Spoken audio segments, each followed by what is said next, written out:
मैया दर्शन को तेरे आए हैं।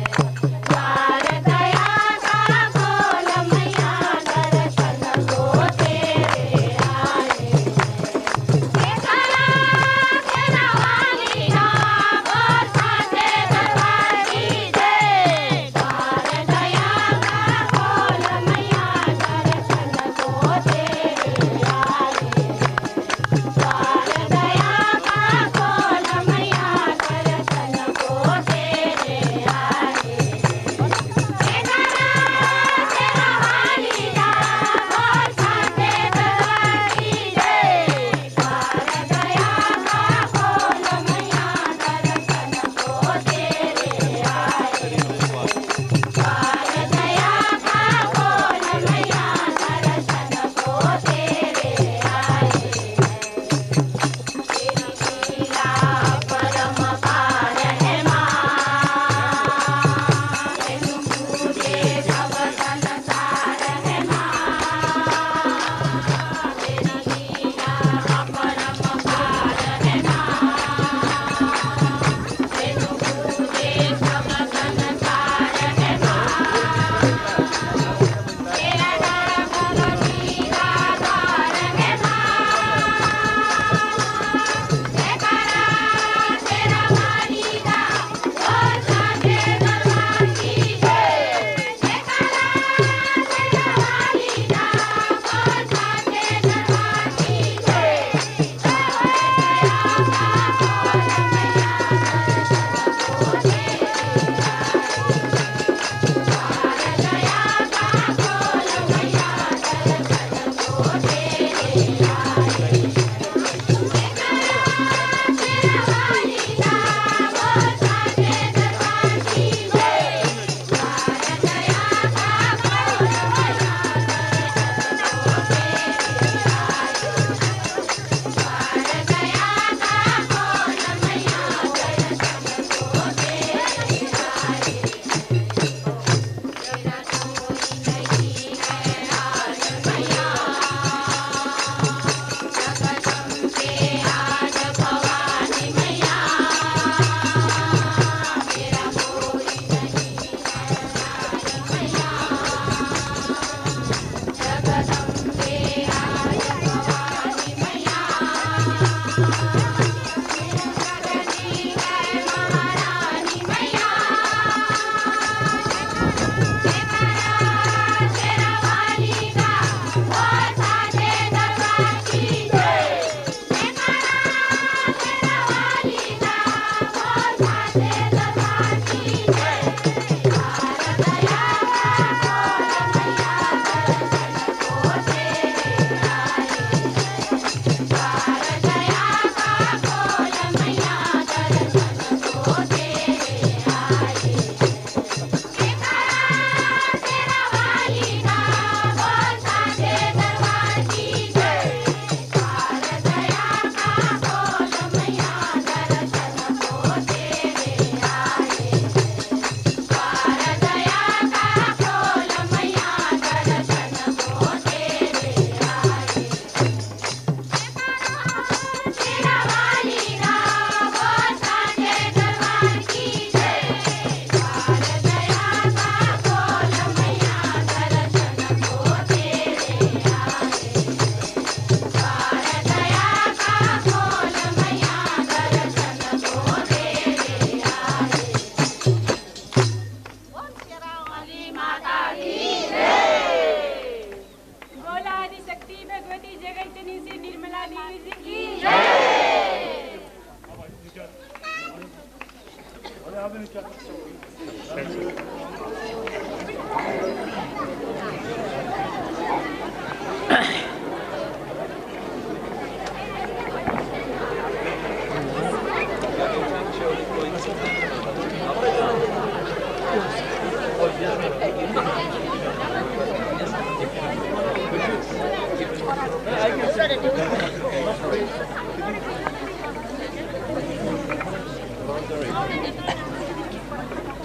आप तो कुछ बोलेंगे ना, आप तो कुछ बोलिएगा ना।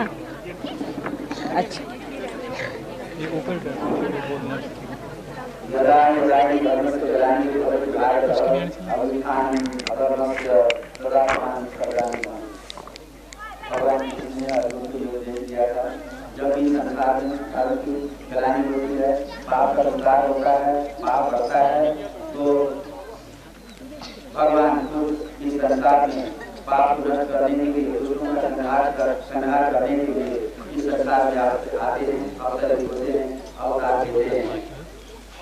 इसी सिलसिले में हमने अपने शास्त्रों में, ग्रंथों में पढ़ा है, भगवान राम हमारे अवतार थे, श्री कृष्ण अवतार हुए हैं। उसके पश्चात ईसा मसीह भी उसी सिलसिले में, उसी कड़ी के अवतार हैं। उसके बाद भगवान महाबुद्ध, भगवान महावीर, हज़रत मोहम्मद, शंकराचार्य, ये सब अवतार माने जाते हैं। उन्होंने विश्व में आकर विश्व का कल्याण किया, उद्धार किया। इसी सिलसिले में ये आज शक्ति माता निर्मला देवी भी इस संसार को कल्याण के लिए, उद्धार के लिए यहाँ अवतरित हुई हैं। इसमें कोई संशय नहीं है कि इन्होंने अवतार का रूप लिया है।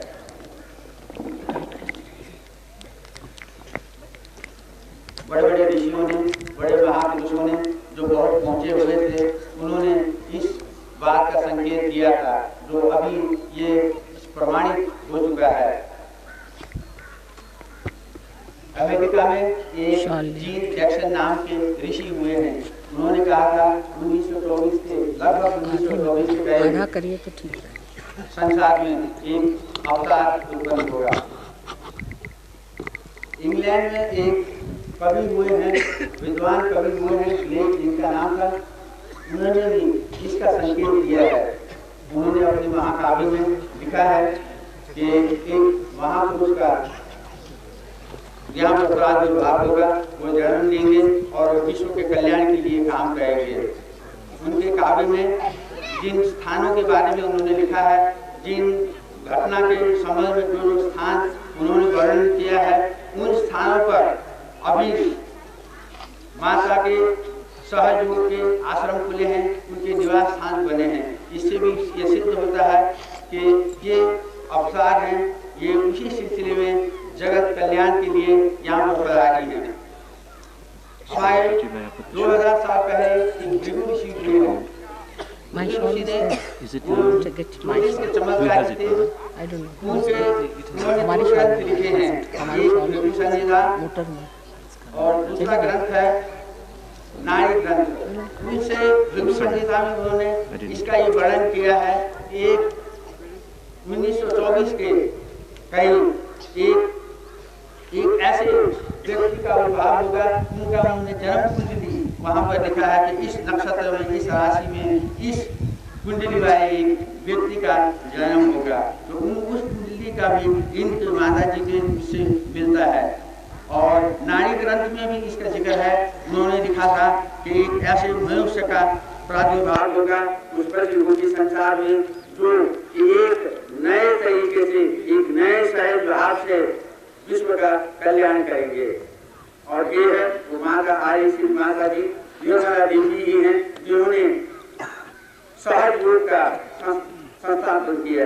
उन्होंने इसको संस्थापित किया और उसके माध्यम से सहज योग, पहले हमें मोक्ष के लिए, मुक्ति के लिए बहुत संघर्ष करना पड़ता था, तपस्या करनी पड़ती थी, बहुत कष्ट उठाने पड़ते थे, क्योंकि लोगों को मोक्ष नहीं मिलता था। लेकिन इन्होंने वो मार्ग अपनाया जिससे अब मोक्ष जो है वो आसान हो गया है। अपने जीवन में ही मोक्ष को हम प्राप्त कर सकते हैं। वो सहज योग की मार्ग पर ऐसा हो सकता है। तो आज हमारे बीच आदि शक्ति श्री माता जी निर्मला देवी विराजमान हैं। हम सौभाग्यशाली हैं कि यहाँ पर वो पधारी हैं। हम यहाँ दुर्गेश्वर महादेव जी दल मंदिर की समिति की ओर से, यहाँ की जनता की ओर से हम उनका अभिवादन करते हैं, उनका स्वागत करते हैं। और साथ ही वो लोग जो अनुयायी जो बाहर से आए हुए हैं, उनका भी हम स्वागत करते हैं। स्थान की शोभा को, इस स्थान को पवित्र किया है।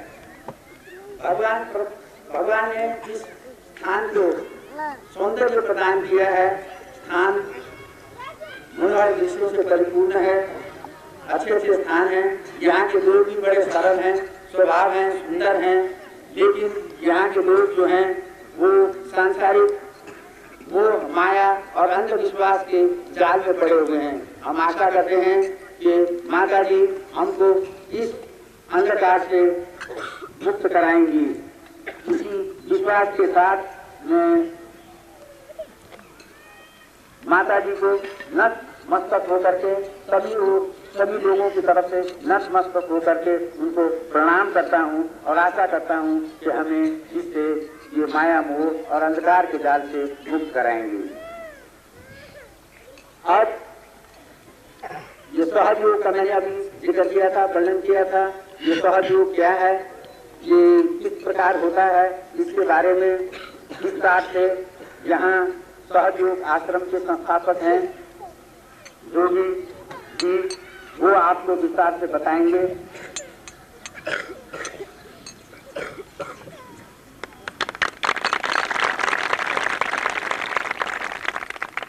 पूज्य श्री माता जी निर्मला देवी, चाल समिति और भाइयों बहनों, मैं आप सबका धन्यवाद करता हूं जो कि बहुत दूर दूर ग्राम से आए हैं। कुछ लोग करेरी से आए हैं, कुछ लोग धर्मकोट से, कुछ भागपुर से और केरी से, और कुछ सहयोगी भी बहुत दूर दूर से आए हैं। कन्याकुमारी, बॉम्बे, पूना, दिल्ली और जगहों से बहुत से लोग आए हैं। और ऐसे लगता है कि जो भक्ति यहाँ के जो द्वारका ऋषि हुए उन्होंने की, आज समय आ गया है उस भक्ति का फल मिलने का, और ये फल आप सबको ही मिलेगा, सहयोग श्री माता जी की कृपा से। जिस शक्ति की आप इतने वर्षों से प्रार्थना करते आए हैं, आज ही वो शक्ति आपके सामने है। आज ही वो शक्ति आपके भीतर में जागरूक हो। मैं थोड़ा सा पहाड़ी में बोलूंगा।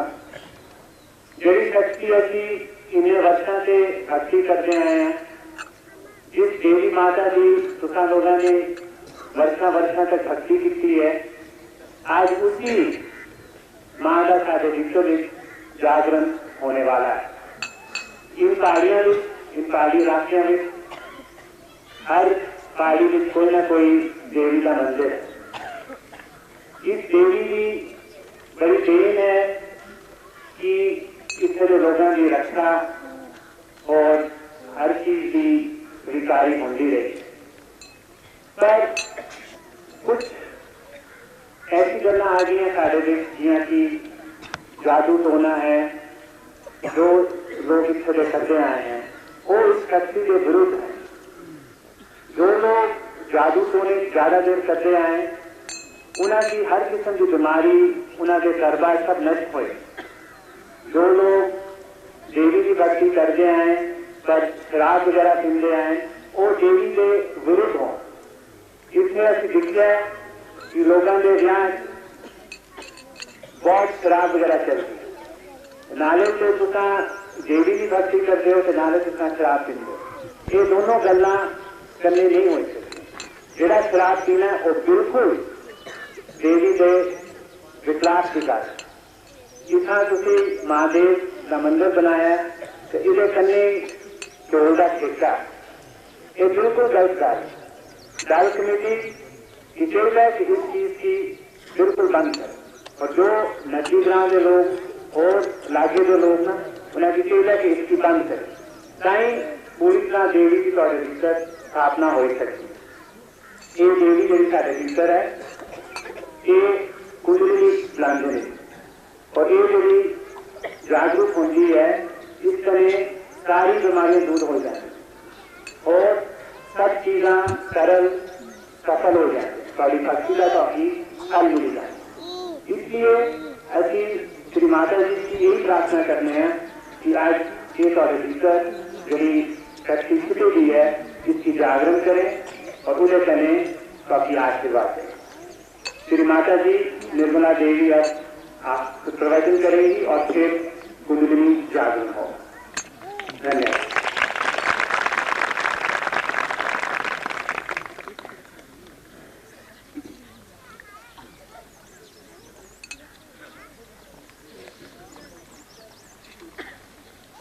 धर्मशाला के सब मातृभक्तों को मेरा प्रणाम। यहाँ के मंदिर के कमेटी ने ये आयोजन किया जिसके लिए मैं बहुत उनका धन्यवाद करती हूँ। असल में इतना सत्कार और आनंद दोनों के मिश्रण से हृदय में इतनी प्रेम की भावना उमड़ आई है कि वो शब्दों में ढालना मुश्किल हो जाता है। कलयुग में कहा जाता है कि कोई भी माँ को नहीं मानता। कलयुग की पहचान है कि माँ को लोग भूल जाते हैं, लेकिन अब ऐसा कहना चाहिए कि कलयुग का समय बीत गया जो लोगों ने माँ को स्वीकार किया है। माँ में और गुरु में एक बड़ा भारी अंतर मैंने पाया है कि माँ तो गुरु होती ही है, बच्चों को समझाती है, लेकिन उसमें प्यार घोल घोल करके इस तरह से समझा देती है कि बच्चा उस प्यार के लिए हर चीज़ करने को तैयार हो जाता है। ये प्यार की शक्ति जो सारे संसार को आज ताजगी दे रही है, जो सारे जीवंत काम कर रही है, जैसे ये पेड़ का होना, उनकी हरियाली, उसके बाद एक पेड़ में से फूल हो जाना और फूल में से फल हो जाना, ये जितने भी कार्य हैं जो जीवंत कार्य हैं, ये कौन करता है? ये सब करने वाली जो शक्ति है वो परमात्मा की प्रेम की शक्ति, उसी को हम आदि शक्ति कहते हैं। परमात्मा तो सिर्फ नज़ारा देखते हैं कि उनकी शक्ति का कार्य कैसे हो रहा है। जब उनको वो कार्य पसंद नहीं आता तो वो आँख मूंद लेते हैं और सारा नज़ारा भी ख़त्म हो जाता है। परवाह तो माँ को करनी पड़ती है कि मेरे बच्चे ठीक से रहें। संसार एक बड़ा सुंदर आलीशान ऐसा विशेष रूप का आदर्श हो कि जिसे देखकर परमात्मा संतुष्ट हो जाए। ये पूरा प्रयत्न होते रहता है, लेकिन आप जानते हैं कि हर बार ऐसे प्रयत्न हुए, अनेक अवतार इस संसार में आए और अनेक प्रयत्न, लेकिन मनुष्य की अकल उल्टी बैठ जाती है। कोई बात उससे बताओ नहीं करो तो वो ज़रूर वही काम करता है। अभी आपसे योगी जी ने कहा कि आप शराब मत पीना अगर आप माँ के भक्त हो, लेकिन ऐसा कहने से और ज़्यादा ही पीना शुरू कर दी। मैंने देखा है कि बच्चों से कोई चीज़ मना करो तो वो डबल करते हैं कि क्यों मना किया, इसीलिए हम करेंगे, अहंकार की वजह से। इसका बेहतर तरीका ये मैंने सोचा कि इनके अंदर ज्योत जला दो, चाहे वो टिमटिमाती क्यों न हो, थोड़ी सी ही ज्योत जल जाएगी तो उस ज्योत के प्रकाश में खुद ही देखेंगे कि हमारे अंदर क्या दोष है। अगर समझ लीजिए आप हाथ में सांप पकड़े हैं और कोई कहे कि भाई तुम तो रस्सी के जगह सांप पकड़े हो, छोड़ दो, तो कहेंगे कि नहीं मैं तो उसको पकड़े ही रहूँगा। वो मनुष्य की बुद्धि हुई ना। लेकिन उस वक़्त अगर कोई उसके सामने ज्योत दिखा दे तो देखे कि सांप है तो उसको अपने आप ही छोड़ दे। इसलिए आज का हमारा जो सहयोग है उसमें आपकी पहले कुंडलिनी हम जगा देते हैं, चाहे आप कैसे भी हों, कुछ भी आपके तरीके हों, कोई भी आप गलत रास्ते पे हों, कुछ भी करते। उसके जगने के बाद फिर आप अपने ही आप ठीक हो जाती, कुछ कहने की माँ को ज़रूरत नहीं पड़ती, क्योंकि आप खुद ही देखते हैं कि ये कैसी चीज़ है। अब शराब ही की बात देखिए कि विलायत में तो आप जानते हैं कि लोग हर रोज़ सुबह शाम शराब पीते रहते, बहुत ही शराबी लोग, और उनका जीवन भी बड़ा ही अधर्मी है। हम लोग उनसे बहुत ऊंचे किस्म के लोग हैं। हमारे अंदर माँ बहन है, हम बहुत धर्म समझते हैं। शराब अब पीने लग गए थोड़ी बहुत, वो दूसरी बात है, बाकी हम लोगों में बहुत धर्म है। उन लोगों को तक जब उनको जागृति हो जाती है तो वो दूसरे ही दिन सब छोड़ छाड़ के खड़े हो जाते। कुछ मैं उनसे कहती नहीं, मैंने शुरू से कभी ऐसा रवैया ही नहीं रखा कि कहो कि शराब मत पियो, जुआ मत खेलो, नहीं तो आधे लोग ऐसे उठ के चले जाए वहाँ, आधे से ज़्यादा ही। यहाँ तो कम से कम ये हाल नहीं होगा। इसलिए मैं कहती कुछ नहीं, जैसे भी हो बैठे रहो, तुम्हें जागृति मुझे बस देने दो। जागृति देने से उनका अहंकार भी टूटता है और उनके अंदर जो आदतें बैठी हुई हैं वो भी टूट जाती। अपने आप वो आदतें छूट जाने से वो समर्थ हो जाते हैं। असल में बहुत से लोग मन से तो सोचते हैं खराब काम है, लेकिन उसे छोड़ नहीं पाते। उसकी वजह यह है कि कोई आदत पड़ गई। तो एक माँ की दृष्टि ये है कि अब जब बच्चे को आदत पड़ गई तो उसको किस तरह से छुड़ाना चाहिए। उसको डांटने से, फटकारने से, मना करने से तो छूटेगा नहीं। तो किस तरह से एक माँ सोचती कि चलो इसके अंदर एक दीप क्यों न जला दें। इसके अंदर का दीप जल गया तो उस दीप में ये स्वयं ही देख लेगा कि जो मैं ये कार्य करता रहा हूँ ये मेरे लिए इतना हानिकारक है, और वो समर्थ हो जाए कि इस हानिकारक चीज़ को वो छोड़ दे, तो फिर कोई सवाल ही नहीं होता। उसको कुछ कहने की ज़रूरत नहीं, उससे कोई झगड़ा मोल लेने की ज़रूरत नहीं, कहते ही साथ वो चीज़ अपने आप ही छूट जाती। ऐसी ही चीज़ होना चाहिए। आज हम उस कगार पर पहुँचे हैं कि अगर हमें आत्मबोध नहीं हुआ, हमने अगर अपने आत्मा को नहीं जाना, तो हमारा सबका सर्वनाश हो सकता है। ये बात बिल्कुल सही है, क्योंकि कलयुग अब पूरी चरम सीमा में पहुंच गया। कुछ तो बीमारी से होगा, बहुत से लोग ऐसे ऐसे बीमारियों में फंस जाएंगे कि उससे बच नहीं पाएंगे। बहुत विध्वंसक चीज़ों से हो सकता है। न जाने कितनी चीज़ें हमने अपने को नष्ट करने की जोड़ ली। हम लोग सोचते हैं परदेश में लोगों के पास पैसा बहुत ज़्यादा है तो वो बड़े सुखी जीव होंगे। बिल्कुल भी सुखी नहीं, आपसे बहुत दुखी जीव, आपसे बहुत ज़्यादा दुखी हैं, क्योंकि उनके यहाँ न कोई समाज है, न कोई माँ है, न कोई भाई है, न कोई बहन है। आप सोचिए कि आपके पास बहुत सारा धन दे दें और आपसे कहें कि आप अकेले कहीं लटके रहिए, तो आप क्या सुखी रहेंगे? ऐसी उनकी हालत है। इतना पैसा होने पर भी वो सब लोग कोशिश ये करते हैं कि हम आत्महत्या कैसी करें। आपको आश्चर्य होगा, उनके बच्चे यही सोचते रहते हैं कि हम कैसी आत्महत्या करें।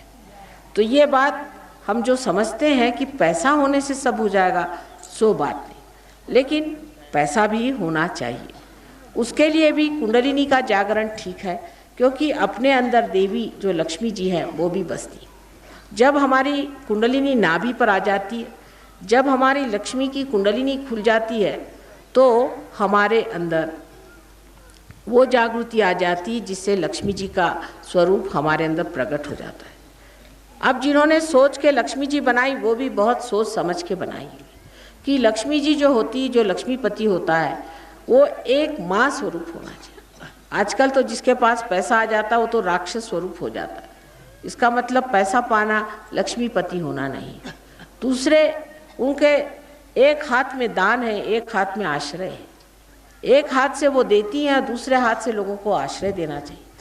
दूसरे जो दो हाथ हैं उसके अंदर कमल के गुलाबी फूल हैं, माने उनका रहन सहन, उनकी शक्ल सूरत ऐसी होनी चाहिए जैसे कि कमल का पुष्प हो, और उनके अंदर वैसी ही विचारधारा होनी चाहिए, वैसा ही स्वागत होना चाहिए जैसा एक कमल कांटों वाले भंवरे को भी अपने यहाँ सोने की व्यवस्था करता है।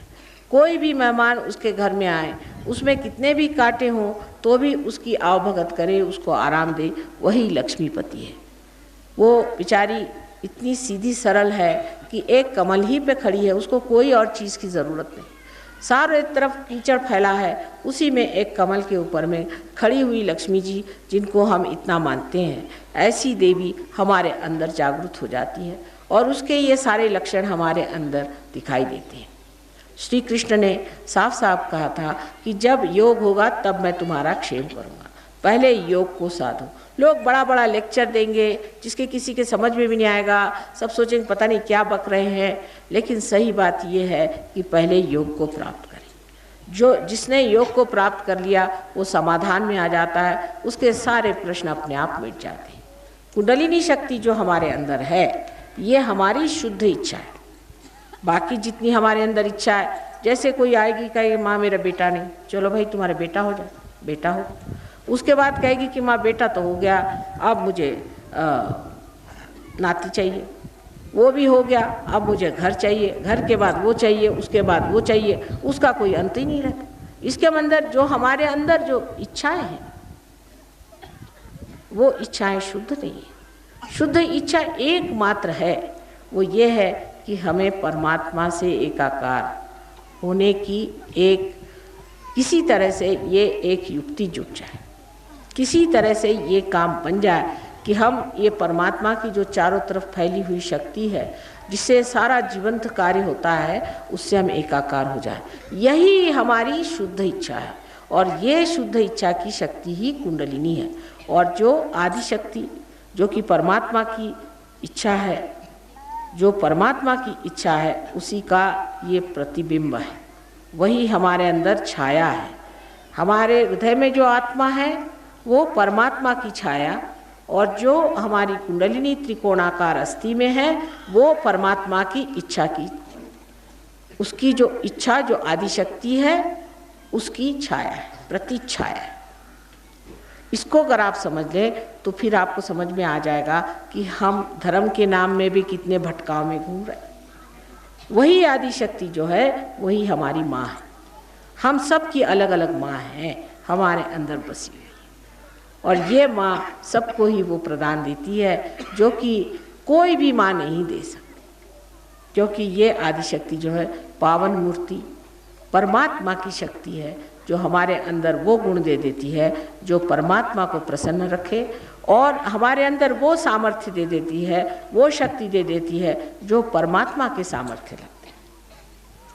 जिससे कि अब कोई कहता है कि माँ मुझे ये प्रश्न है, अच्छा हमने कहा तुम घर जाओ ठीक हो जाएगा। घर जाते ही देखता है कि प्रश्न तो ठीक हो गया, माँ ने क्या चमत्कार कर दिया। कुछ चमत्कार मैंने किया नहीं, कोई बात मैंने की। क्या हुआ कि आपकी कुंडलिनी मैंने जागरण कर दी। कुंडलिनी जो है वो किसी भी कारण और परिणाम से परे चीज़ है। कोई है, किसी से पूछा भाई तुमको क्या परेशानी, हमारे पास पैसा नहीं इसलिए हम परेशान, यही ना कारण ये है कि पैसा नहीं है और इसलिए आप परेशान हैं। लेकिन समझ लो आप कारण से परे ही चले जाएं तो कारण भी खत्म हो गया और उसका परिणाम भी खत्म। यही चीज़ होती है जब हमें शारीरिक आदि व्याधि रहती है। जब हमारे अंदर शारीरिक आदि व्याधि रहती है तो हम सोचते हैं कि इसलिए हमें ज़ुकाम हो गया क्योंकि हम सर्दी में गए थे। अच्छा, लेकिन ऐसी भी कोई दशा होगी कि जहाँ ज़ुकाम ही नहीं होता। हमें इसलिए कैंसर हो गया क्योंकि हमने ये गलत काम किया, या हमें इसलिए ये बीमारी हो गई क्योंकि हमने ये बदपरहेज़ी करी। लेकिन कोई ऐसा भी स्थान होगा जहाँ ये चीज़ होती ही नहीं, जहाँ आप गलती ही नहीं कर सकते, ये जहाँ ये कारण ही नहीं बचते। इसको मेडिकल साइंस में पैरासिम्पैथेटिक नर्वस सिस्टम कहते हैं, लेकिन डॉक्टर लोग इसको समझने के लिए पहले सहयोग को समझ लें तब उसको समझ पाए। लेकिन आप लोग इसको बहुत आसानी से समझ सकते हैं। जिसे लोग चमत्कार कहते हैं, कोई चमत्कार नहीं, इसमें कोई चमत्कार नहीं। हम तो रोज़ के चमत्कार को चमत्कार नहीं समझते। बताइए कि एक फूल से फल बनता है तो हम क्या बना सकते हैं? नहीं बना सकते। और ऐसे करोड़ों हजारों हम बनते देखते हैं, हमको कोई भी चमत्कार नहीं। एक पहाड़ी का बच्चा पहाड़ी होता है, एक देसी का बच्चा देसी होता है, शक्ल सूरत वैसी बनी रहती, कौन बनाता है? ये सोचिए, इसका चयन कौन करता है? ये किस तरह से बारीक चीज़ें, हजारों करोड़ों ऐसी चीज़ें संसार में होती है। वो जो शक्ति ये कार्य करती, जब वो हमारे अंदर बहने लग जाए तो फिर क्या हम तो समर्थ हो जाए, हम शक्तिवान हो जाए, शक्तिशाली हो जाए। इन पहाड़ों में देवी का स्थान है। आप जानते हैं कि आज रामनवमी का शुभ अवसर है। इस शुभ अवसर पे ही आपसे मिलना था। कोई तो भी ऐसी ही विशेष बात होगी जहाँ पर कि मुझे यहाँ आज ही आना था। यहाँ 7 देवियों का स्थान है। 7 देवियाँ अनेक बार आई, उन्होंने आकर के युद्ध किए, यहाँ बहुत राक्षसों को मारा, बहुत दुष्टों को मारा। आज भी मैं देखती हूँ कि यहाँ बहुत से लोग तांत्रिक बन के और गुरु बन के और झूठ मूठ करके घूम रहे। उसके पीछे में आप लोग लग जाते, वो लोग काली विद्या करते हैं, आप उस परेशानी में फंस जाते हैं। झूठ मूठ के लोगों के पीछे में लग करके आपने अपना काफ़ी नाश कर लिया। आप डॉक्टर लोगों के पास जाइए तो कहेंगे आपको कोई बीमारी नहीं, लगता ही नहीं कि आपको कोई बीमारी है, लेकिन कमज़ोर आप हुए चले जा रहे। घर में रोज़ कलह हो रहा है, झगड़ा हो रहा है, कुछ समझ नहीं आता है, बच्चों का मन पढ़ने में नहीं लगता, चंचलता आ गई, सारी परेशानी कहाँ से आई? सो इन तांत्रिकों के पीछे लगने से, इन झूठे गुरुओं के पीछे लगने से। आपको पता होना चाहिए कि परमात्मा को पैसा वैसा कुछ समझ में नहीं आता है। आप ये ज़मीन है, इस ज़मीन को आप कहें कि मेरे तेरे को 2 पैसा देती हूँ, तू मेरा इतना काम कर दी, उसको समझ में आएगा? आप उसमें एक बीज डाल दीजिए, अपने आप उसमें वृक्ष आ जाएगा, अंकुर आ जाएगा। उसके लिए कोई आपको उस ज़मीन के लिए कुछ मेहनत नहीं करनी पड़ेगी, सिर्फ ये है कि उसकी अपनी शक्ति, उस शक्ति में जब बीज पड़ गया तो अपने आप पनप गया। लेकिन आप ये सोचते हैं कि हम ये करें वो करें, इससे करने से उससे करने से भगवान खुश हो जाएंगे, ये बिल्कुल बात नहीं। सिर्फ आपका परमात्मा में पूर्ण विश्वास और भक्ति होनी चाहिए और ये जानना चाहिए कि परमात्मा है, चाहे आप माने या न माने, परमात्मा ये चीज़ है जो इतने हजारों तरह के कार्य संसार में करते हैं, वो परमात्मा ज़रूर है, लेकिन उनको अभी तक आपने जाना नहीं। माँ को देखे बगैर ही, जाने बगैर ही इतनी आपके अंदर भक्ति है, तो क्या आपको माँ मिलेगी नहीं? ऐसे कैसे हो सकता है? क्या माँ के अंदर हृदय नहीं है? क्या माँ नहीं सोचती कि मेरे बच्चे मुझे याद कर रहे हैं तो उनके पास जाना ही होगा? ऐसा तो कोई नहीं सोच सकता कि कोई माँ को बुलावे और माँ ना आए। लेकिन दोष कभी कभी ऐसा हो जाता है समय समय का कि मनुष्य गलत रास्ते पे चला जाता है, गलत रास्ते पर जाने पर वो कार्य नहीं बनता। लेकिन जब समय आ जाता है तो ज़रूरी है कि जो आपने चाहा अपनी भक्ति में वो फलित होना ही है, और ये कार्य आप लोगों को कुंडलिनी के जागरण के बाद ज़रूरी से करना। पहले तो बात यह है कि कोई भी तांत्रिक के पास जाने की ज़रूरत नहीं। यही आज का मर्दन है, आज के राक्षसों का मर्दन यही है कि सारे तांत्रिकों और सारे गुरुओं के पीछे मैं हाथ धो के लगूँ। 1970 साल में मैंने खुले आम बम्बई में इन सब राक्षसों के नाम बताए थे कि सब ने जन्म लिया हो, इनसे बच के नहीं। एक एक राक्षस चंड मुंड सब ने जन्म ले रखा हुआ और सारे गुरुओं के रूप में घूम रहे हैं और उनके पीछे हजारों पागल हैं। जाने दीजिए, इन बेवकूफ़ लोगों को उनके पीछे जाने दीजिए। लेकिन जो अच्छे भले लोग हैं, जो सादे सरल हृदय के लोग हैं, वो भी ऐसे चक्करों में फंस जाते हैं और उनके घरों में कलश, उनके घर शरीर में क्लेश आदि कितनी तकलीफें होती हैं।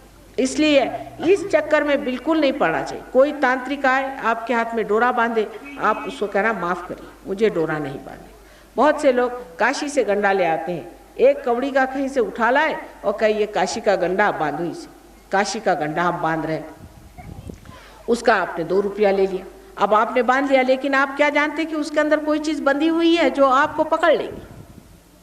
ये न तो डॉक्टर पहचान सकता है, न कोई हाकिम पहचान सकता है, न कोई वैद्य पहचान सकता है। ये तो वही पहचान सकता है कि जिसको आत्मबोध हो गया, वो बता देगा आपको कि आप में पकड़ आ गई। और इस तरह की चीज़ें यहाँ पर बहुत है। मैंने आते ही साथ कहा कि अभी रात भर तो मुझे लड़ना है सबके साथ, यहाँ पर रात भर युद्ध होगा। 3 दिन से रात भर युद्ध ही हो रहा है और यहाँ ऐसी बहुत सी गंदी मैली विद्याएं करने वाले लोग छिपे बैठे हुए हैं और वो गांव में आ कर के औरतों पे, आदमियों पे नज़र डाल के और उनसे रुपया घसोट रहे हैं। कोई कहेगा मुझे सिर्फ चावल दे दीजिए, मुझे और कुछ नहीं चाहिए, मुझे ये चीज़ दे दीजिए, मुझे कुछ नहीं चाहिए। कभी भी आपने सुना है कि राम ने या कृष्ण ने किसी से भीख मांगी थी कि तुम मुझे चावल दे दो, या गंडे बांधे थे, या किसी से कहा था कि तुम ये नाम ले लो भगवान का तो तुम्हारा सब ठीक हो जाएगा? हमें ना समझी है, लेकिन ना समझी इतनी हद तक नहीं गुजरनी चाहिए कि हम भगवान में और शैतान में फ़र्क ही ना कर सकें। हम ये भी ना पहचान सके कि ये शैतान है, ये तो राक्षस है, ये तो हमारे लिए एक बड़ा भारी दुष्ट आया हुआ है, हमारा कर्दन काल आया हुआ है, उसको न पहचाने और हम भगवान को न पहचाने। शक्ल सूरत से आप पहचान सकते हैं कि ये राक्षसी आदमी, उसके तौर तरीके से आप पहचान सकते हैं, क्योंकि आप इस वातावरण में रहते हैं, आपके अंदर संवेदना है, आप समझ सकते हैं कि ये तो शैतान लगता है, ये आदमी ठीक नहीं। उनके साथ बहू बेटियाँ बैठेंगी तो नुकसान पाएंगी, उनके साथ आदमी बैठेंगे तो नुकसान पाएंगे। कभी भी आपके घर में तरक्की नहीं आएगी, ये सबसे बड़ी चीज़ यहाँ पर है और इसीलिए देवियाँ यहाँ पर हमेशा जन्म लेती रही। लेकिन अब कलयुग में जो खराबी आ गई वो ये है कि ये राक्षस ऐसे सामने खड़े हो तो उनकी गर्दनें काट के फिकवा दें, लेकिन वो तो ऐसे सामने खड़े नहीं है, सबके दिमाग में घुसे हुए। सारे भक्तों के दिमाग में, बच्चों के दिमाग में अगर राक्षस घुस जाए तो माँ का क्या हाल होगा, ये सोच लो। आप ही सोचिए कि आप एक माँ है या बाप है, आप कितने परेशान हो जाए। और यही आज दशा मैं देखती हूँ लोगों की कि सादे भोले अच्छे लोगों पर ये चीज़ बड़ी छाती है। ये शौक आप छोड़ दीजिए, किसी गुरुओं के पास जाना, तांत्रिक के पास जाना, मांत्रिक के पास जाना, ज्योतिष के पास जाना, ये सब चीज़ों को आप छोड़ दीजिए। अगर इसको आप छोड़ दें तो आप सीधे ही परमात्मा के साम्राज्य में जा सकते हैं, कोई परेशानी नहीं होगी। ये जो देश में रहने वाले लोग हैं, खासकर जो प्रदेश में रहने वाले लोग हैं, इनमें से कितने जाएंगे भगवान के दरबार में? बहुत कम।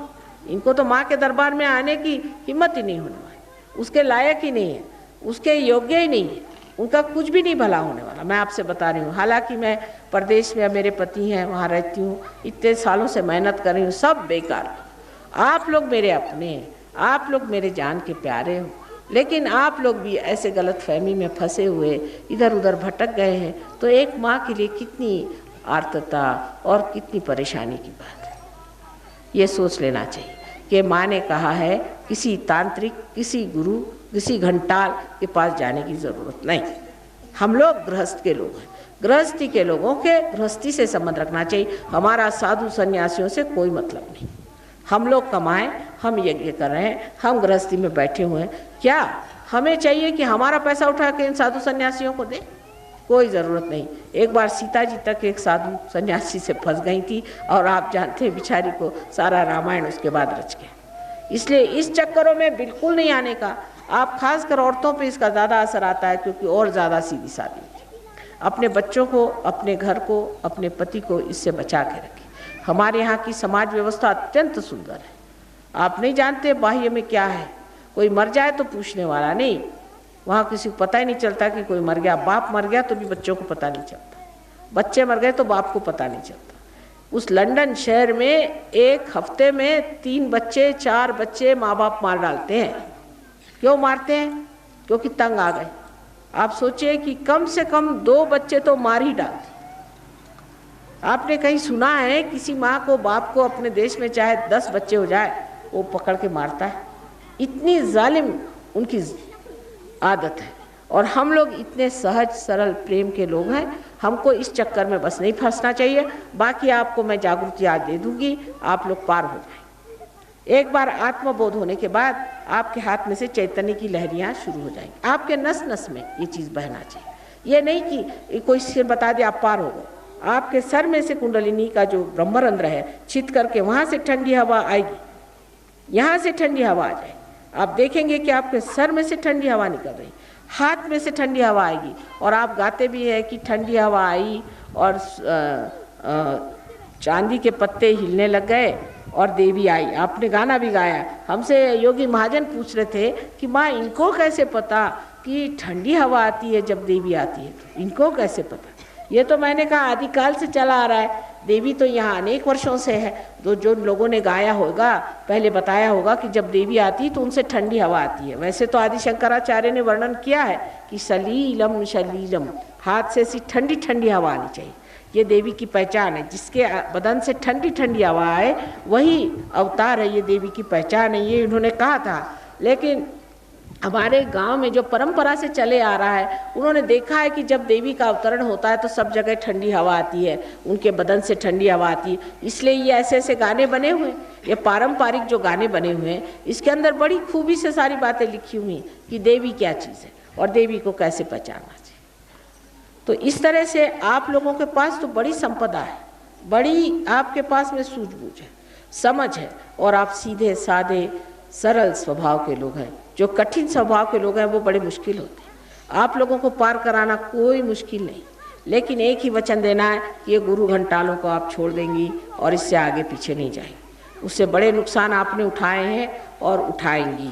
इसलिए पहले, सबसे पहले आप लोग सब जागृति ले लें। दूसरा, मैंने ये सुना कि यहाँ पर गाना गाते गाते लोगों के बदन में शरीर हिलने लग जाते हैं, कहते देवी आती। ये गलतफहमी है बहुत बड़ी। देवी किसी के बदन में नहीं आ सकती, बहुत मुश्किल। देवी का काम करना आसान है।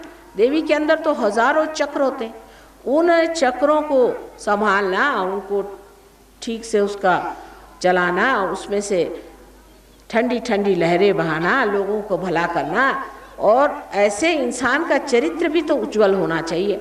हमारे बम्बई में जितनी नौकरानियाँ हैं, शराब पीती हैं, सब ढंग करती, उनके बदन में आती देवी। बताओ, ऐसे कोई देवी, कोई पागल है किसी के अंदर भी आने के लिए? देवी तो एक शुद्ध चित्त में ही आ सकती। और फिर वो देवी आके बताती भी क्या है कि तुम उसको मार डालो तो अच्छा होगा, घोड़े का नंबर क्या है, फलाना क्या है, मटका खेलने का नंबर क्या है। ऐसा कभी देवी बता सकती? देवी तो हमेशा ऊंची बात करेगी, परमात्मा की बात करेगी, अच्छी बात करेगी। ऐसी गंदी बातें तो नहीं करने वाली ना। ये जब आप देखते हैं तब भी आप ऐसी औरत के पैर पे आते हैं। इस तो भूत है, ये तो भूत हैं जो इन औरतों के अंदर आ जाते हैं और वो बोलने लग जाती हैं और आप उनको मानने लग जाती हैं। ये ज़रूर है कि भूत को कुछ कुछ बातें मालूम होती हैं, वो बता देता है, लेकिन उसमें क्या रखा है? इन सब चीज़ों में क्या रखा हो? उसके और जाने से और नुकसान ही होने वाला है। अगर आज आप भूत के यहाँ गए तो कल वो आपको पकड़ जाएगा, आपका खानदान खा जाएगा। ऐसी औरतों को तो दरवाजे में आने नहीं देना चाहिए, उनके घर खाना नहीं खाना चाहिए, बिल्कुल दूर रखना चाहिए, क्योंकि वो बाधित लोग हैं, उनसे बीमारियां होती हैं गंदी।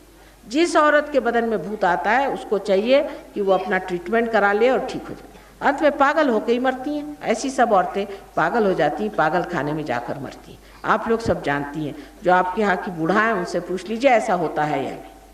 तो इस तरह की औरतों के पास या आदमियों के पास जाने की ज़रूरत है जिनके बदन में भूत आते हैं। इनको कहते हैं देव आ गए। और ऐसे आदमी भी लोग बहुत सारे होते हैं जिनके अंदर में भूत आ जाते हैं और खूब नाचने लग जाते हैं, अजीब अजीब बातें करते हैं और मुंह से क्या वो केरोसिन ऑयल रख के ऐसे आग जलाते हैं मार, और नींबू लगाते हैं, पता नहीं क्या क्या तमाशे करते हैं, और लोग उस तमाशे पे ही ये हो जाते हैं। तमाशा हो तो ठीक है, लेकिन ये तमाशा नहीं, इसके पीछे बड़ी जहरीली चीज़ है। ये सांप और नाक से भी बदतर लोग हैं, क्योंकि ये जैसे आपको डस गए तो गए आप, उससे आप बच नहीं सकते। इसलिए इन लोगों से आप दूर रहिए। इतना ही ज्ञान आपके लिए काफ़ी है। बाकी आप बिल्कुल ठीक है, आप में और कोई दोष नहीं, और किसी दोष को मैं नहीं देखती हूँ। सिर्फ यही देखती हूँ कि अजान में, अंधकार में आप गलत लोगों के पीछे कभी कभी चले जाते हैं। जो जितना नाटक करता है उतना उससे दूर रहिए। परमात्मा कोई नाटक नहीं है, वो असलियत है, वास्तविकता है। कोई नाटक या झूठ से नहीं होता। अभी तक आपको अनुभव नहीं था, वो अनुभव हम आपको दे देते हैं। अनुभव शून्य होने की वजह से आप जानते नहीं कि कौन अच्छा है बुरा है। जब आप अनुभव पाएंगे तो आप जानेंगे। अब कोई अगर आपसे पूछे कि भाई तुम नैना देवी को मानते हो, तुम चिंतपूर्णी को मानते, क्यों? वो तो एक पत्थर मात्र है, उसको क्यों मानते? क्या जवाब है आपका? कोई जवाब नहीं कि क्यों मानते हो इनको। शंकर जी को मानते हो, शंकर जी की इस मानते हो कि शंकर जी के 12 ज्योतिर्लिंग हैं, क्यों 12 ही क्यों हैं? क्या बात? आपको पूछना चाहिए कि क्यों भाई, कैसे, क्या, कैसे जाना? जो बड़े बड़े फकीर हो गए, बड़े बड़े ऊंचे पहुँचे हुए, जो बड़े बड़े मुनि ऋषि गण अपने यहाँ हो गए, उनके अंदर चैतन्य की लहरियाँ थी। उन्होंने इस चैतन्य को महसूस किया और कहा कि ये तो पृथ्वी तत्व ने निकाली हुई चीज़ है। ये तो बाइबल में भी लिखा है कि पृथ्वी तत्व में से निकलेगी चीज़, स्वयंभू। ये स्वयंभू चीज़ निकली, पर अब वो सही स्वयंभू की कोई भी मूर्ति बनाए, फिर कोई भी गंदा आदमी और भी मूर्तियाँ बना के उसको बेचे, महंगा करे, ये सब चीज़ें परमात्मा की नहीं होती। जो स्वयंभू चीज़ है जिसमें से चैतन्य बह रहा है, वो सिर्फ एक फ़कीर बता सकता। इसका एक उदाहरण बताएं। एक बार हम एक जगह है जिसको कि राहुरी कहते हैं, यहाँ पर कि हमारे बाप दादे राज करते थे, वहाँ पर गए थे। वहाँ किसी ने बताया कि माँ यहाँ एक बड़ी अजीब सी जगह है, जहाँ पर एक अंग्रेज़ था 50 साल पहले, तो वो यहाँ पर एक डैम बना रहा था। जब बंद डाल रहा था तो उसने देखा कि एक जगह ऐसी है, करीबन 100 फुट की जगह ऐसी कि वहाँ कुछ भी करिए आप खोद ही नहीं सकते, और वहाँ आप कुछ बनाइए तो वो ढह जाता है, रात में ढह जाए, और सवेरे जो है फिर वो लोग बनाए, फिर वो रात में ढह जाए। कहा होता क्या है, कुछ समझ नहीं आ रहा, ये बड़ी चमत्कार की चीज़ है। तो एक फ़कीर ने आके कहा कि इसे छोड़ दो, ये माँ का स्थान है, इसको नहीं छूना। तो उसने कहा इसको कैसे मालूम? उसने कहा जो भी मैं कह रहा हूँ कि इससे अलग हट जाओ। तो आप देखिए कि बंध ऐसा सीधा बनना चाहिए, तो उस जगह बंध ऐसा बना हुआ है। तो मैं वहाँ गई, मैंने कहा ये तो सारा सहस्त्रार है। वो कहा कैसे? मैंने कहा चलो तुम लोग तो सब पार हो, देखो इसमें से ठंडक आ रही। ऐसी ठंडी ठंडी लहरें बदन पे आने लगी। अब जितने ज्योतिर्लिंग हैं उसमें से ऐसी बात है। अब आप जाइए, जब आप कुंडलिनी जागरण के बाद आप जाइए कहीं वैष्णो देवी जाइए और जाके देखिए आप साक्षात वैष्णो देवी हैं, पूछे उनके अंदर से ठंडी ठंडी हवा आनी शुरू हो जाएगी। तो असल है कि नकल है ये पहचान आ जाती। कोई आदमी अगर आपके सामने ऐसा वैसा आ जाए तो आप पर फौरन जान लीजिएगा उससे गरम गरम हवा आएगी। नहीं आएगी तो हाथ में कभी कभी फोड़े भी आ जाते हैं कुछ ऐसे दुष्ट आदमियों से। जो दुष्ट होते हैं वो फौरन आपको पता लग जाएंगे, आपको किसी को पूछना नहीं होगा, आप फौरन कहेंगे इस आदमी से मेरा कोई मतलब नहीं, जाइए, साफ कह दें। अब अंदर बाहर जानने का एक ही तरीका है कि आपके अंदर प्रकाश आ जाए, और प्रकाश इस कुंडलिनी से आता है जो 6 चक्रों को छेदती है। इसको षट चक्र भेदन कहते हैं। ये चक्र जब छिद जाते हैं तो एक तरफ तो हमारी तंदुरुस्ती अच्छी हो जाती और दूसरे तरफ हमारा मन शांत हो जाता और तीसरी तरफ हमें आत्मा की प्राप्ति हो जाती। आत्मा जो है सच्चिदानंद है, माने आप इस चेतन अवस्था में सत्य को जान सकते हैं। अभी तक तो आपको सत्य असत्य का फर्क ही नहीं मालूम। अब मैं भी सत्य हूँ या असत्य हूँ आप क्या जानिए। जब तक आपके अंदर चैतन्य की लहरियाँ नहीं आएंगी तब तक आप क्या जानिएगा कि मैं क्या हूँ। उसी प्रकार आप इसको चित्त कहिए कि आपका चित्त जो है वो प्रकाशित हो जाता है।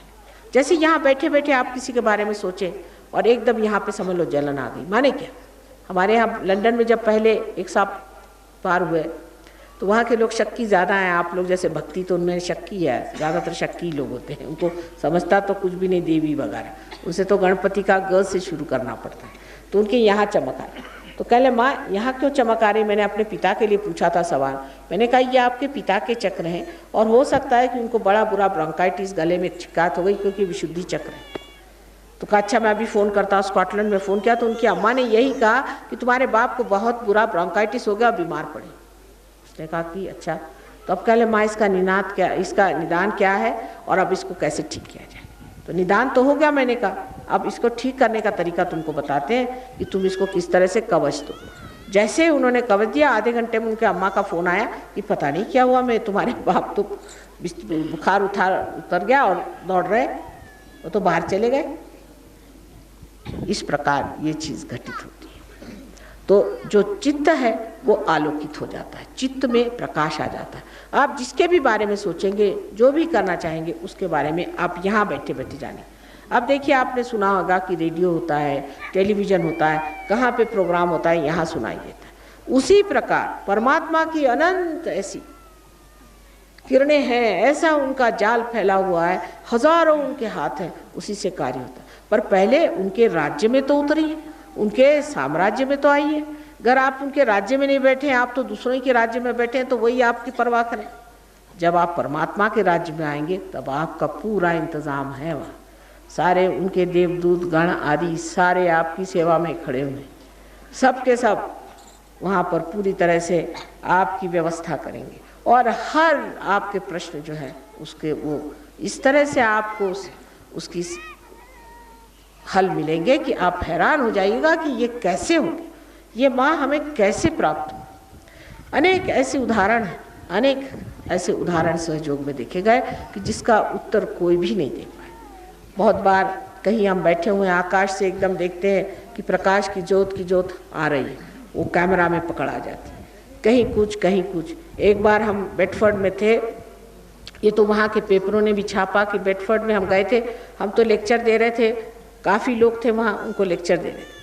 उस वक़्त कोई 9 बजे के करीब या 8 बजे के करीब कोई लड़का ऊपर से नीचे गिर पड़ा, 80 फुट नीचे गिरा। उसके पास मोटरसाइकिल थी। पुलिया पर से जब गिरा तो लोगों ने, पुलिया पर के लोगों ने एम्बुलेंस मंगवाई। जब तक एम्बुलेंस आई, लड़का ऊपर चढ़ के चला है। लोगों ने पूछा भाई तुम ऊपर कैसे चढ़ा है?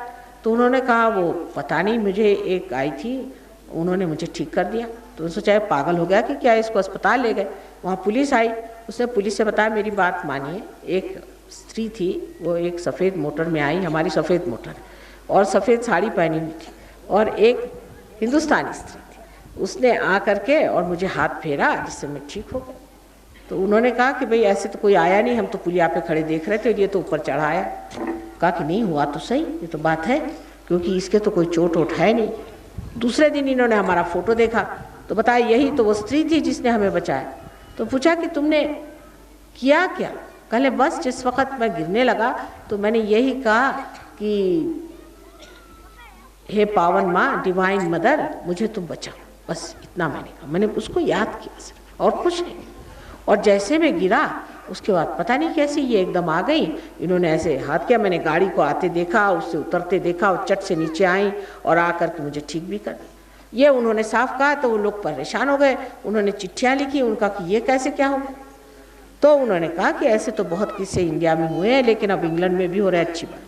तो इसमें कोई विशेष बात नहीं है, क्योंकि जब जिसके हजारों हाथ है, जिसकी हजारों शक्तियाँ, उसके लिए क्या विशेष बात है। अगर हम कुछ है भी तो उसमें कौन सी विशेष बात है। अगर सूर्य है तो है, उसमें कौन सी उसकी बात है, क्योंकि उसके अंदर ये शक्ति है ही, जो है सो है, उसमें कौन सी विशेष बात है। लेकिन आपकी विशेष बात है कि आप इंसान से बढ़ के आज परमात्मा के दरवाजे आए हैं। और यही नहीं, आज आप इंसान से भी ऊंचे उठ करके अति मानव होने वाले, आप एक आत्मबोध पाने वाले इंसान होने वाले। ये आपकी विशेषता, ये आपका बड़प्पन है। इसीलिए मैंने सबसे पहले आप सबको प्रणाम किया था, इसीलिए मैंने कहा था कि आप सबको मेरा प्रणाम। अब हम लोग थोड़ी देर में कुंडलिनी जागरण का प्रयोग करेंगे, पर आपको कोई सवाल हो तो आप लोग ज़रूर पूछ लीजिए, और सवाल जवाब के बाद फिर कुंडलिनी जागरण का हम लोग प्रोग्राम करेंगे। मुझे ज़रा पानी दे दें।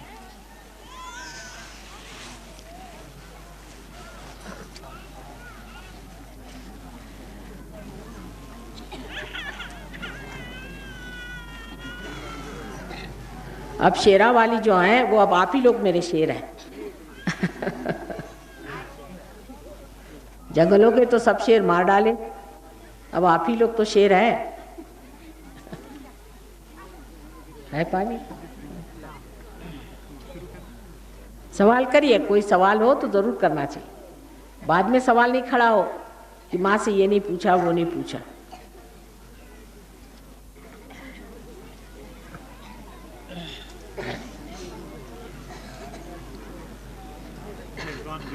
हाँ? निर्विचार में चले गए। अब एक बात और है कि हमारे यहाँ पर योगी महाजन हैं, इनकी पत्नी है, ये बहुत पहुँचे हुए सहयोगी है, और भी लोग यहाँ रहते हैं। ये लोग आपको सब बारे में बताएंगे आगे क्या चीज़ करना है, क्या नहीं करनी है। अब जैसे राम का नाम ले रहे हैं, अब राम भी आके सामने ठहर गए तो भी राम ही का नाम ले रहे, तो इस राम नाम में क्या फ़ायदा हुआ बताइए। जैसे तुलसीदास जी ने कहा कि चित्रकूट के घाट पर वही संतन की भीड़, तुलसीदास चंदन घिसे तिलक करत रघुवीर, लेकिन रघुवीर को पहचाना नहीं। रघुवीर को तिलक लगा कर चलो आगे चलो दूसरे को, तो फायदा क्या हो। इसलिए अब पहचानना सीख, और अब ये सब साधन हो गए, ये साधन पूरे हो गए। अब ये साधन करने की ज़रूरत नहीं, अब सिर्फ पहचान के अपनी आत्मा को पालो, और जो आत्मा के लिए साधन करने वो करना है। ये सब साधन अब पूर्ण हो गए। अब राम कहाँ है अपने अंदर, और सीता जी कहाँ है अपने अंदर, और श्री कृष्ण कहाँ है, ये बस समझ लो। उसके बाद वो बता देंगे कि कोई अगर दिक्कत हो जाए, कोई अगर परेशानी हो जाए तो किस तरह से इसका हमें पूरा इंतज़ाम करना चाहिए जिससे ये ठीक हो जाए। मुझे पहले पंजाबी भाषा अच्छे से आती थी, मैं पंजाब में ही लाहौर में मेडिकल कॉलेज में पढ़ती थी, पर अब मेरा कुछ इतना प्रवाह नहीं रहा है, इसलिए मैंने हिंदी में बातचीत की। पर हो सकता है अगले समय आऊँगी तो पंजाबी में ही बात करूँगी।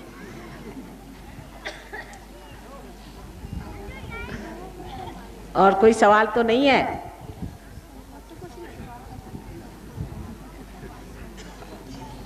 तो सब लोग जागृति के लिए तैयार हैं? पानी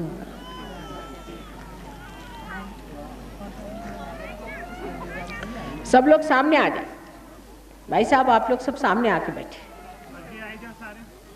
आगे बैठे, आगे बैठे।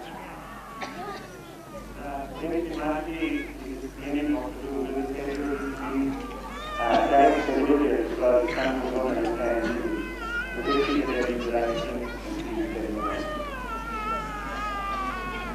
The daily Sahajogi should be at the back so that they can help me out to solve the problem. सब लोग पीछे बैठे हैं, आप लोग इधर आ जाइए, धूप लग रही तो अब कोई बात नहीं, आ जाओ, छाया कर देते हैं।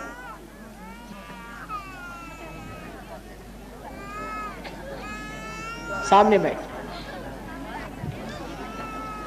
आप ही ने कहा था कि आज धूप चाहिए, तो मैंने कहा चल लो भाई धूप। जब धूप कर दी तो आप जाके छाया में बैठ गए।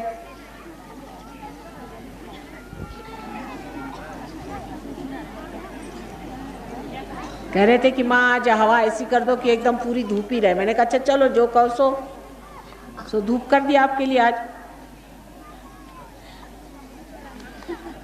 जब उसका इंतजाम किया तो अब आप छाया में जाके क्यों बैठ रहे, थोड़ी देर धूप में बैठ लीजिए।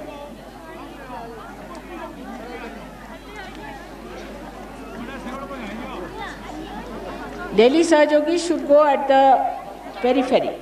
They should stand on the periphery.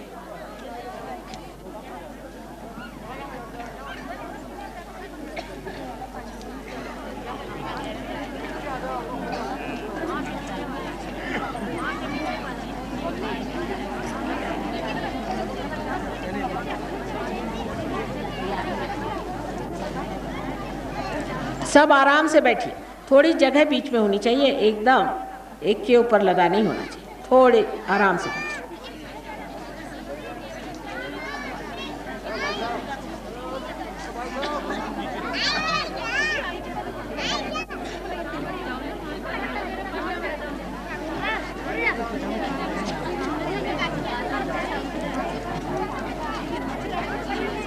सब लोग बैठ जाइए पहले।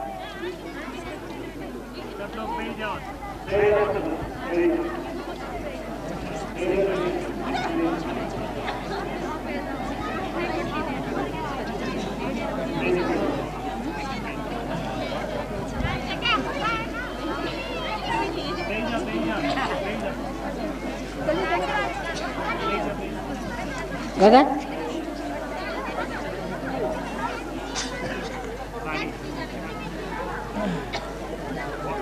पैर के नीचे भी एक शॉल रखा दो, बहुत ठंडा बह रहा है, पैर एकदम ठंडा बहुत बह रहा है, पैर के नीचे भी रखा दो एक शॉल, तुम्हारी पैर के नीचे भी नीचे इनकी।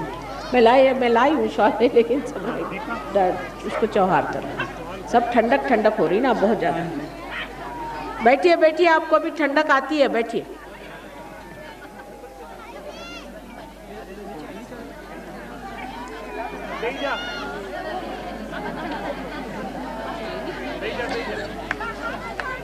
बैठ जाइए बैठ जाइए, अभी नहीं बस हो।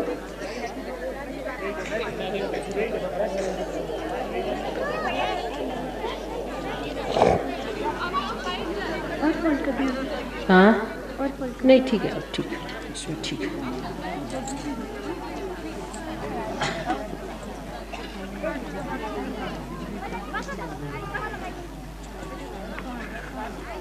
हाँ बैठ जाइए, सहयोगी भी बैठ जाए।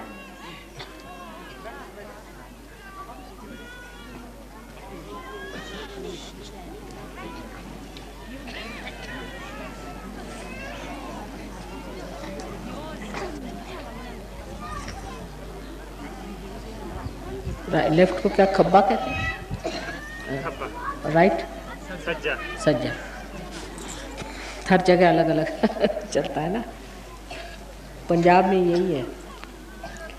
अच्छा, अपना खब्बा हाथ जो है आपका, ये आपकी इच्छा है, ये इच्छा है, और इसलिए इसको अपने गोद में ऐसे मेरी ओर रखें, गोद में रखें, या ज़रा ऊपर उठा के रखें, अगर थक जाए तो नीचे गोद में ले लें, गोद में रखें इस तरह से।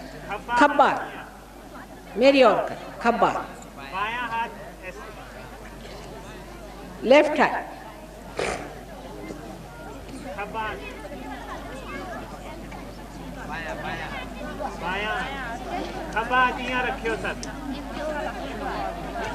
अभी ठंडा आना शुरू हो गया, आ गया है ना।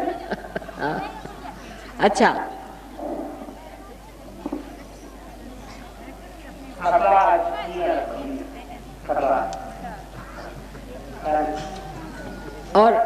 सज्जा हाथ जो है इसको आप ज़मीन पर रखें, क्योंकि ये जो भारत माता है इसकी बड़ी देन है और ये सारी हमारे आतप खींच लेती, इसलिए इस पर अपना सज्जा हाथ रखें।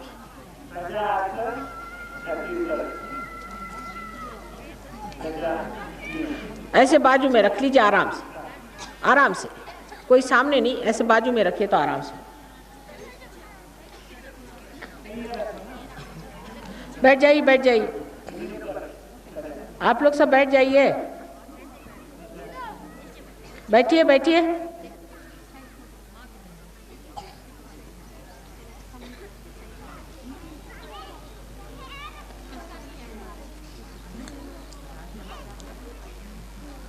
ये बच्चों को देखने वाला कोई है नहीं वहाँ, छोटे छोटे बच्चे खेल रहे हैं।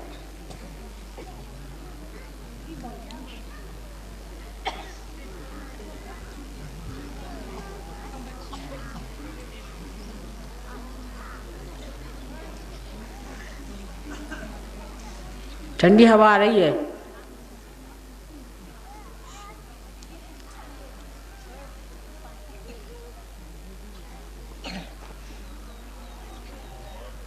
आ रही खूब जोरों में। अच्छा, अब जो है सज्जा हाथ हमारे और खब्बा हाथ ऐसे पीछे की तरफ, हमारी ओर पीछे की तरफ।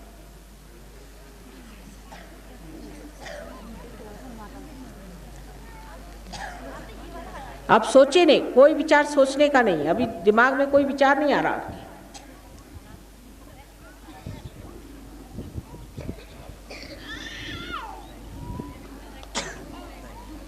पीछे करिए,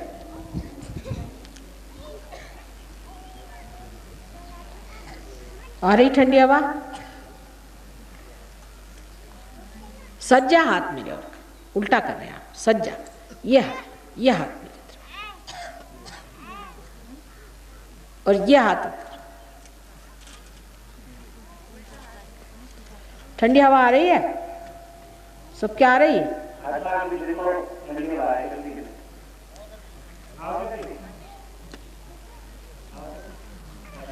मैंने कहा ना आप लोग बढ़िया लोग हैं। उस विदेश में तो मेरे हाथ टूट जाते कि ठंडी हवा नहीं आती दुष्टों की, और तुम मेरे प्यारे हो तो देखो कैसी आ गई जल्दी से ठंडी हवा। पहाड़ों वाली हूं ना इसलिए। अब दोनों हाथ ऊपर करके और सर पीछे करिए और पूछो, क्या माँ यही परमात्मा की ब्रह्म शक्ति है? मन में पूछो। क्या परमात्मा की शक्ति है? मन में पूछो। ब्रह्म शक्ति है? क्या परमात्मा की ब्रह्म शक्ति है? आ रही ऊपर से ठंडी हवा।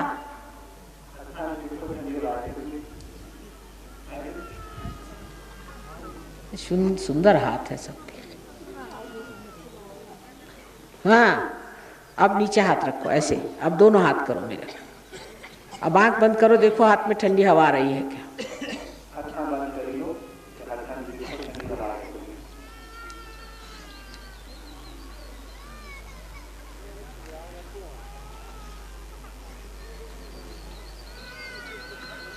और चांदी के पत्ते माने आपके हाथ हैं, इतने सुंदर।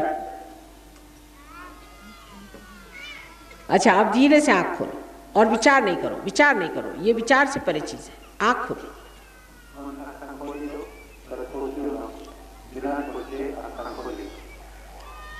अब सर के ऊपर हाथ लगाओ, यहाँ ऊपर जरा 4 इंच ऊपर।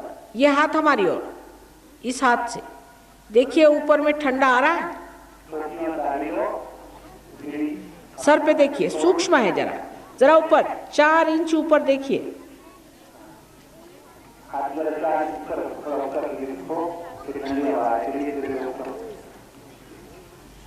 खब्बा हाथ हमारी ओर, खब्बा हाथ हमारी ओर करो।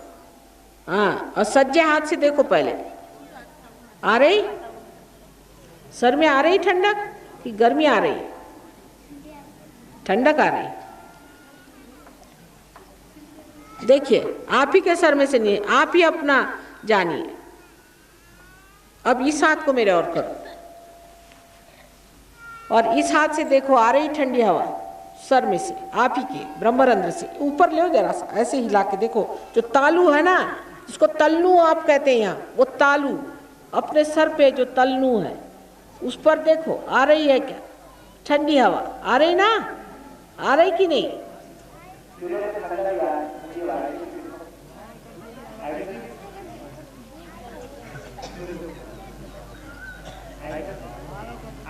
आ रही सब लोगों को?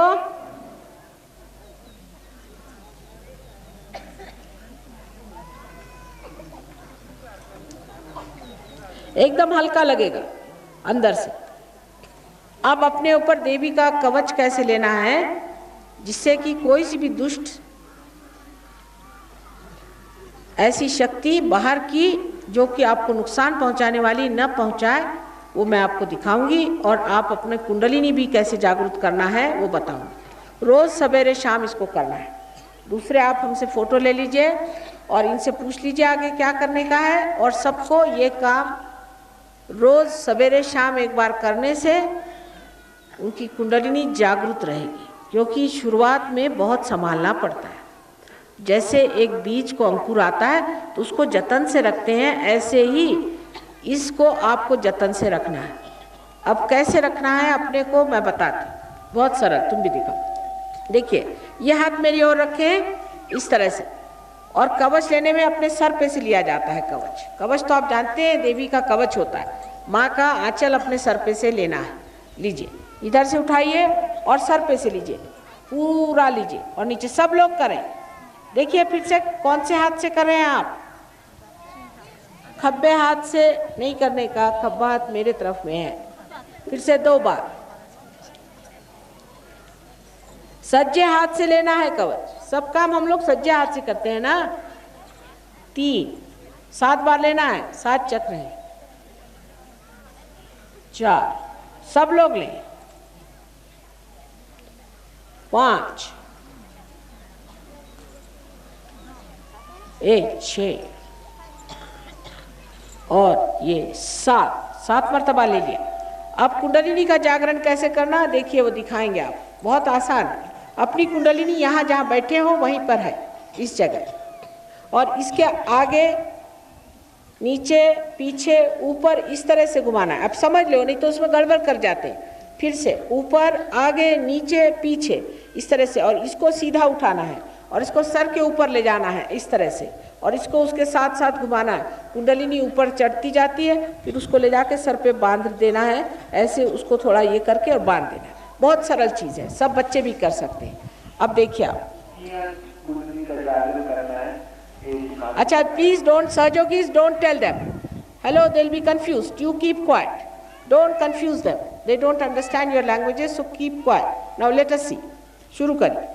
ये ऐसी कुंडलिनी है, इसको ऐसे ऐसे सीधे उठाइए ऊपर में, और सर को पीछे फेंक करके और ऊपर में ले जाके एक जोर से घुमाव दे करके और इसको बांध दीजिए। फिर से सब लोग करें। ऑल द सहयोगी शुड डू दिस। ऊपर उठाइए, सर को ऊपर पीछे फेंकिए, पीछे फेंक करके और घुमा के फिर 2। अब तीसरी मर्तबा 3 गांठें देनी है, सो कुंडलिनी छूटे ना। फिर से चढ़ाइए ऊपर, कितना अच्छा लगेगा देखिए। चढ़ाते चढ़ाते फिर सर ऊपर में, 1 2 और ये 3। अब देखिए हाथ देखिए, अब आ रही ठंडी हवा, ठंडी हवा आ रही ना। एक पत्ता नहीं हिल रहा देखो कहीं, और हवा कहाँ से आ रही देखो। पत्ता सारे पेड़ खड़े हुए हैं लाइन से, एक भी पत्ता नहीं हिल रहा, सिर्फ यह पत्ते हिल रहे हैं और ये हवा आ रही।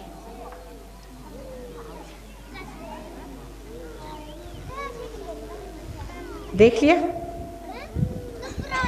ये हवा आ रही, यहीं से हवा सब चल रही है और हवा आ रही है।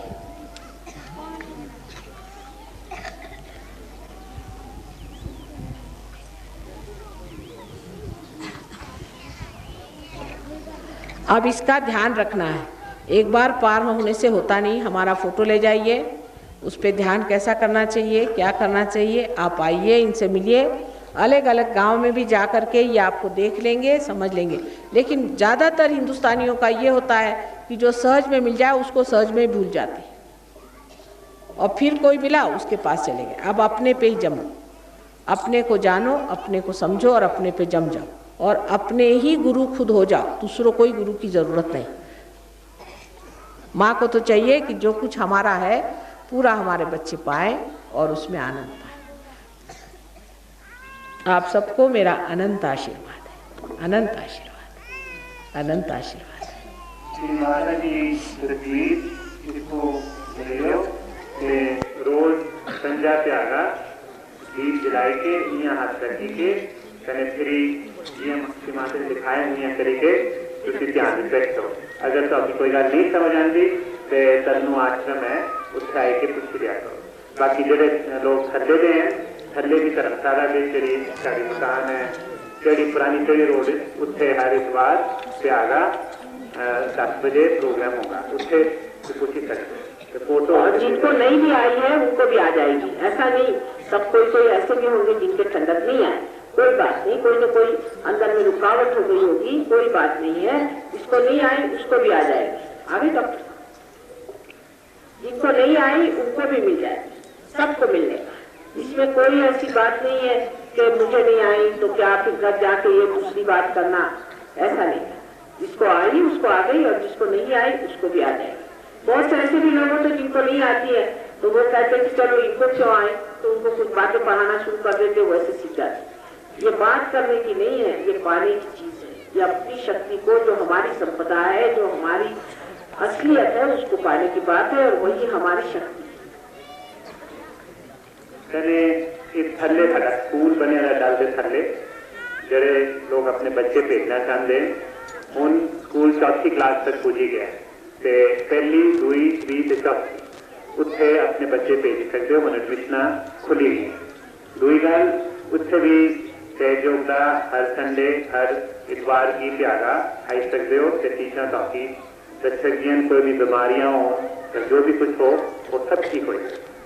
उन जड़े दल समिति के प्रधान कर्नल गुरू जी जिन्होंने ये सब अरेंजमेंट किया है वो श्री माता जी का धन्यवाद करें।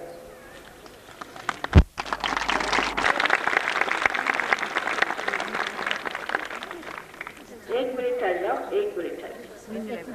मिनट ठहर के फिर वो अभी धन्यवाद हो दो, फिर आ जाए। हाँ, शांति से, शांति, अब शांति करो, शांति का समय आता, शांति से। इत्मीनान सब परमात्मा करते हैं।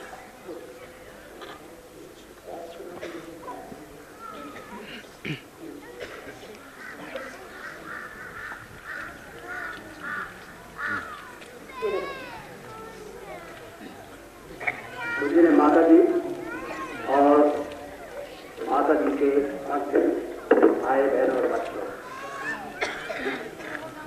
ये हमारे बड़े सौभाग्य हैं कि आज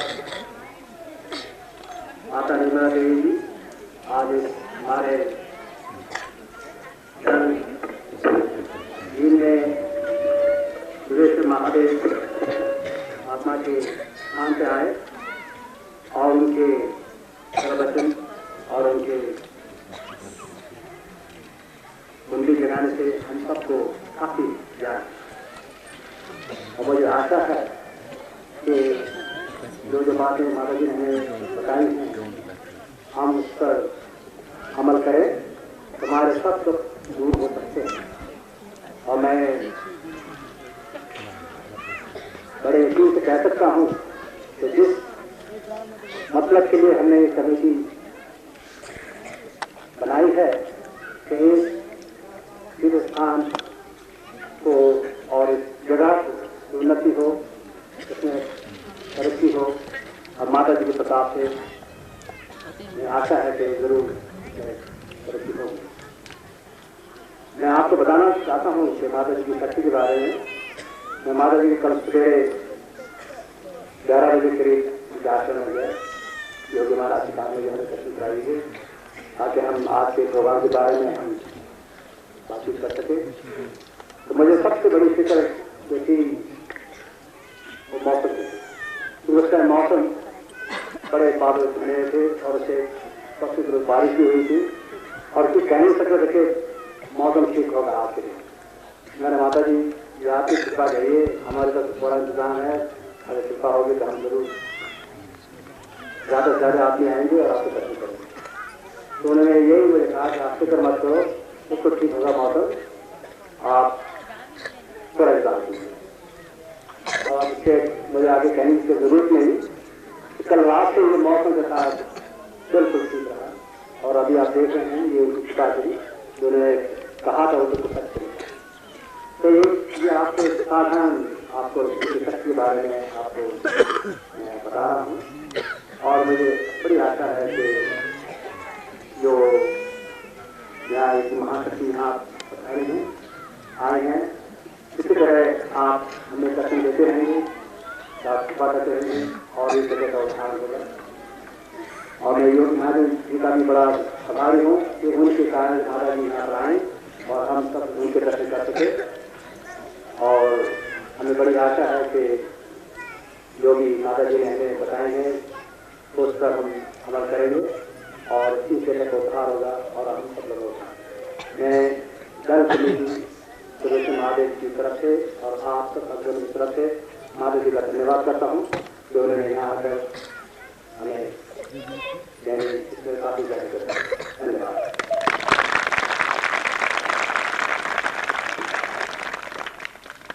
सहयोग और श्री माता जी की कृपा से जहाँ जहाँ सहयोग हुआ है वहाँ खेती भी और मौसम भी साथ देता है। जिन लोगों ने उन खेती के बीज बोने वो आश्रम आए के उन बीजा की श्री माता जी का आशीर्वाद दे के कहाँ बोझो उदय करने तो अधिक खेती बहुत खड़ी हो जाए। उन जो लोग श्री माता जी के दर्शन करना चाहते हैं वो इस पास से आए के लाइन बनाए हैं, लाइन बनाए के किसी बंदा यहाँ चला जाए तो बाहर चला जाए के सामने से दर्शन करें। उनकी इस पास से आएगा जो लोग दर्शन करना चाहते हैं लाइन बनाए के फटाफट निकल जाएगा। Just form a line on both ends to help people. तो प्रसाद जी है श्री माता जी का प्रसाद लेते जाओ।